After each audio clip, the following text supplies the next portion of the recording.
All right, here's something else my friend gave me. It is an impedance selector. I think most people will call these a resistor box, but it's an impedance selector. And it's got ohms and gain. Very strange way to label the knobs, but it's kind of funny because somebody drew a resistor on the side of it, so I guess it was way up high on the shelf. You could look up and you could say, oh, that's my resistor box.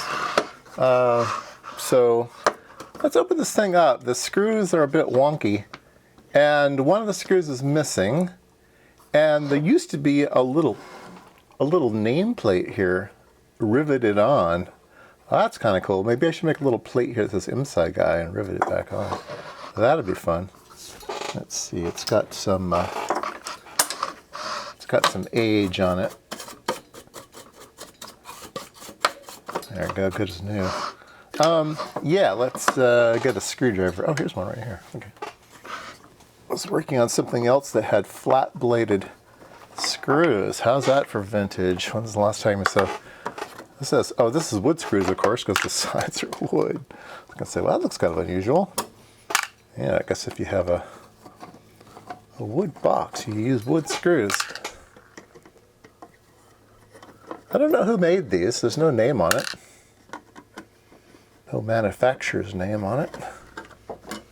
Uh-oh. Oh, I just displaced one of my screws. Here it is. All right. Let's open this thing up.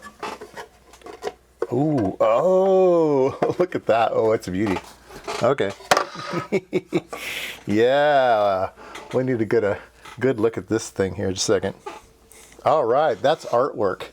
Yeah, that's artwork right there. Look at that thing. Whoa, okay, I get it now. So the multiplier here, okay, it selects which ring you're on, okay? And so, yeah. And then if you're on that ring, then it's like and then that's pretty.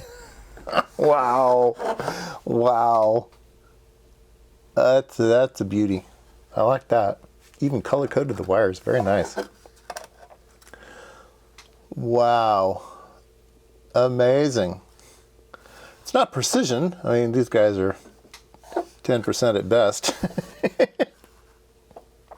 There's a big burn mark here. Oh, I like that. See that right down there? This big, huge burn mark. So somebody bit the dust. Another one bites the dust. So it must have been worked on because I don't see any remnants of burn on the resistors. Interesting. I don't know about that. It's kind of weird. Well, what you say? We hook this thing up and see if it measures any ohmage or impedance. All right, we have our ohmage meter, and if we turn the knob, it does things. One overload. Really? It's open circuit? Oh, maybe the switch is dead. All right, let's try 4.7. Oh God. 55 ohms. Oh goodness. K ohms. Okay, this should be X.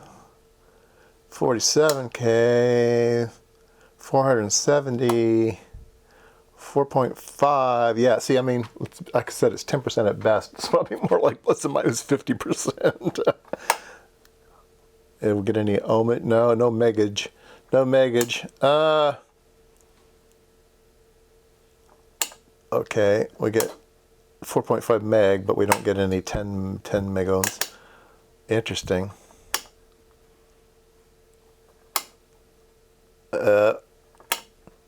Here's 1K, we get 4.661 times 1K. That makes sense. And then we go to X100, so this should be 470.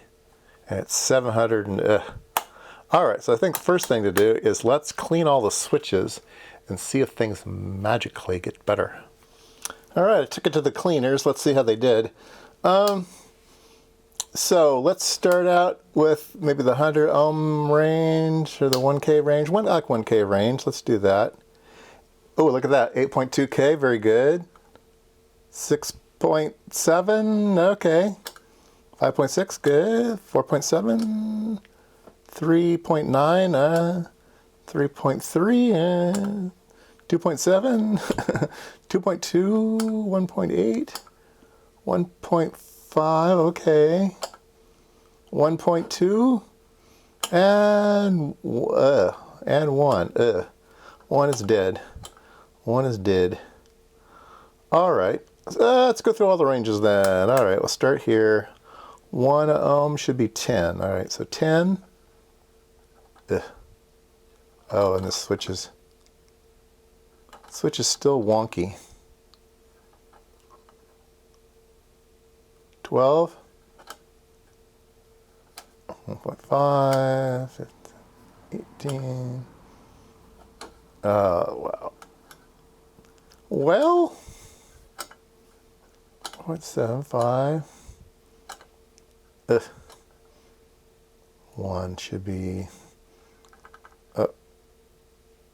there we go, 11. All right, so let's go to the 100 range. Okay, so 100 ohms, 1.2, or 12, 150, 180, 220. This is back in the day when people didn't really care too much about accuracy. It's like, yeah, it's close enough.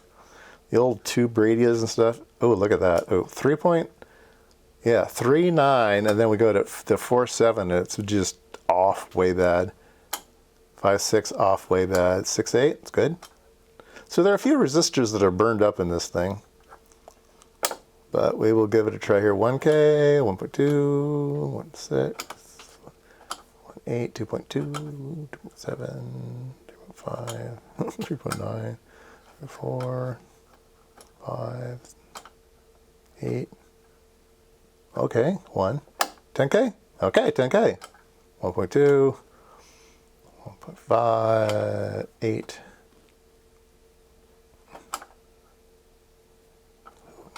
Wow. Yeah. That's probably why they didn't call it resistance. We'll just call it impedance and say it's close enough. But hey, look at that. 86 is spot on. A winner. Winner. 82. Okay, 1. 10K is good. 100K? 5. 2. Oh. 9, 41. 45.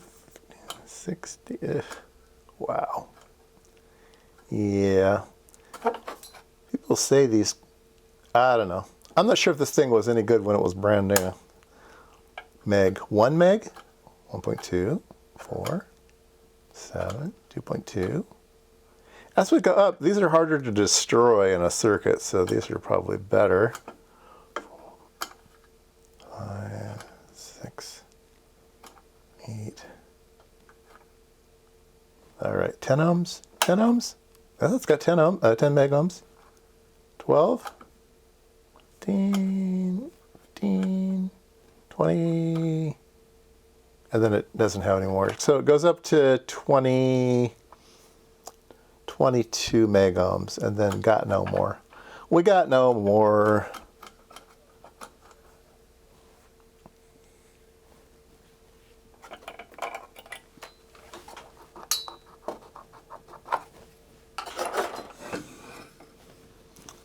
All right, well, I suppose, oh, it's going to be hard to work on, isn't it? It's kind of like once it's assembled, it doesn't really lend itself to working on too easily. You kind of have to negotiate the wires there. Anyway, there you go. Makes for a good video. I'll think about whether I want to spend any resources and time fixing this thing up, or torturing some other poor soul. Yeah. Oh well, we know why it's missing a screw, and yeah, it's definitely missing a screw. All right, I took the resistor pack here off of here. You can see the carnage here, the burn marks there. Yeah, but the wheel does seem to be a little more serviceable when it's out in the breeze like this. So I don't know if you can see it, but there's a big burn mark right there on this particular 10 ohm resistor here. So we can now kind of reach in and measure the resistors individually, which is probably a better deal to do here. So this is the 10 ohm, and it's measuring 11.4, which is not too bad. I guess it just got hot. Here's the 12 ohm right next door, 14 ohms. Like I said, these guys are, I don't know, this one has a gold band. Isn't that 5%? 17 instead of 18. Well, interesting. I don't know. I think I'll go through and mark them all. I'll create a table on a piece of paper. I noticed that some of the resistors are doubled up to make them accurate. I don't know if you can. It's really hard to see all this stuff on camera, but right here there are two in series. Here there are two in series. Here there are two in series. Yeah, it's quite a few of them. So they did try, and maybe they just age, and now they are just not there anymore. Boy. I wonder what it would cost to get one of each for everything here. What are these, 1 watt? What did it say in the front? Yeah, 1 watt maximum. I don't know. Buying individually resistors is really hard to do. You got to buy them in packs of whatever, and that many values over that many decades is just probably not going to happen. So again, I think I'll just go through, I'll measure them all, write them all down, figure out which ones are just totally out of whack. You can see here that on the last range we kind of ran out. We went up to 15 megohms, and then we just fell off a cliff. That's just because there's no more resistors. So I could load those up, could put in more of them. That might be nice. I've got one fancy one here for the 12 meg instead of these carbon comps, so don't know what happened there, but yeah, it's interesting.